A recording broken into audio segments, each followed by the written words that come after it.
There was one critical turning point, and that was professionalism. Now, obviously, we're not professional, we're an amateur club, but that was when we really started to find it difficult to find the right players to stay at an elite level.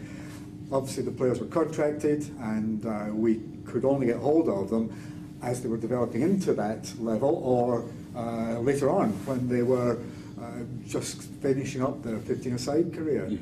And you know, there are a few good examples there. You resurrected I believe you resurrected somebody's career, wasn't it? Andy Gomersall? We did. Andy Gomersall. The paper headlines, I think, if I remember right, said something along the lines of from pub sevens player, yes, to England World Cup winners. So that's exactly right. Okay. So what was happening here? This big sea change was professionalism, and link that to the desire to play rugby at the top level. We were going to, and still do, go to a lot of tournaments around the world. Most of our tournaments are in Europe and the UK, but we've obviously won tournaments in Dubai, in Amsterdam, to name but a few. Mm-hmm. So we wanted still to play at the top level. Once you develop a name for good rugby, it's very difficult to let it go. Yeah. So that's been one of the big desires, to keep the club running. Okay. The big change a few years back was the formation of a national sevens series.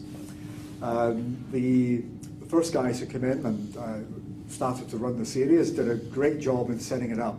The difficulty was sustaining it, but it was the first of a national series where all the top specialist sevens teams, plus a few other local invitation sides, were able to come along and compete over a four-leg series for the title. So that happened 4 years ago. Unfortunately, couldn't sustain it, as I mentioned a minute ago, but following in its footsteps, basically 7 of the teams themselves decided to come together and set up another series of a son of the initial series to carry on. Mm-hmm. This meant that the top 7 specialist teams were able to compete with each other on a very, very high platform. The first year it was televised by Sky.